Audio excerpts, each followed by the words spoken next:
Hi, thanks for joining me today. I'm going to be looking to evaluate this integral here in terms of the gamma function. So I want to know what is the integral from 0 to infinity of e to the negative x to the n dx.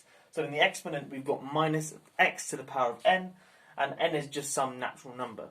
Now in the case where n equals 1, this is just the integral from 0 to infinity of e to the negative x dx, and in fact we can work out an antiderivative of e to the negative x, quite straightforward, and then thus plug in the limits and get a solution.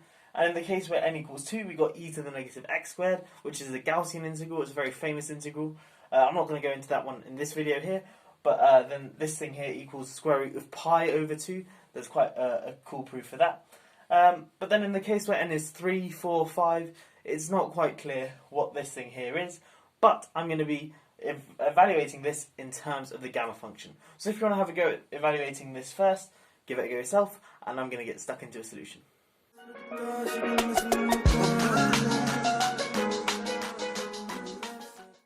Okay, so let's call the thing we're trying to work out In. So In is the integral from 0 to infinity of e to the negative x to the n dx. And now what we're going to do is simply a u substitution, let u equal x to the n. Okay, so u equals x to the n. Okay, so taking the nth root of both sides, this gives us that x is equal to u to the 1 over n.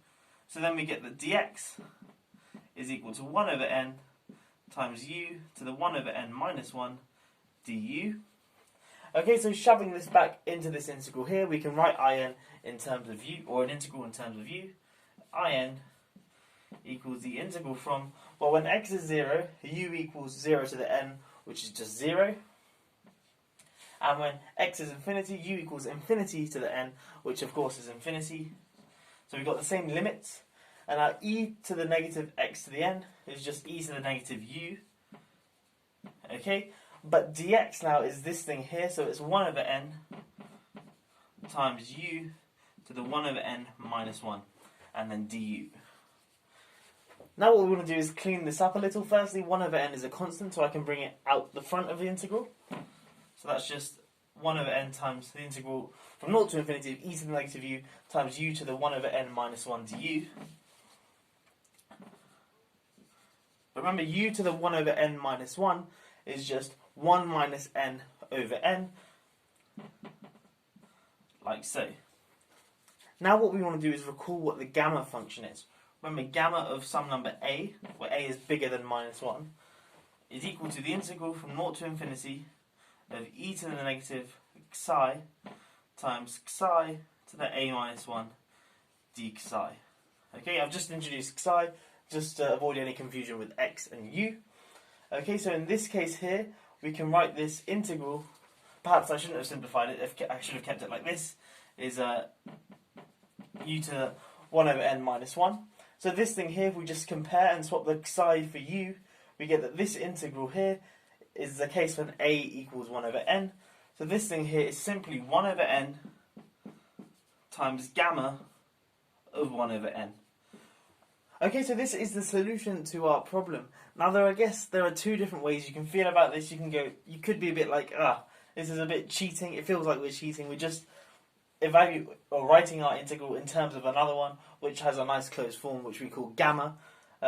But you could think of it in another way, that this is really quite beautiful, that it's 1 over n times gamma of 1 over n. So it's something really quite small. You don't have to write down a bunch of terms or something nasty. And the gamma function is a really commonly used function, especially sort of in calculus and that sort of thing, in analysis. So perhaps this is a nice solution. I'm not sure. But if you want to have it in terms of actual numbers, you probably do have to look at the more special cases of n. And in the case, for example, when n is 1, we can just shove it in. We get 1 over 1, which is 1, so we ignore that, times gamma of 1. And gamma of 1 is just 0 factorial, which is 1. So the integral from 0 to infinity of e to the negative x dx is just 1. And in the case when you look at n equals 2, you get 1 over 2 times gamma over half. Gamma over half is the square root of pi. And then, of course, you got the divided by 2, so it's the square root of pi over 2. And then you can look at the case n equals 3. I'm not sure if there's a nice expression for gamma of a third. There might be. But then it'll be gamma of a third divided by 3, and so on. Anyway, I hope you have enjoyed this integration video. If you are new here, please do consider subscribing and checking out some of my other fun maths videos as well. But yeah, that's all for now, and I'll catch you in the next one. Have a great day.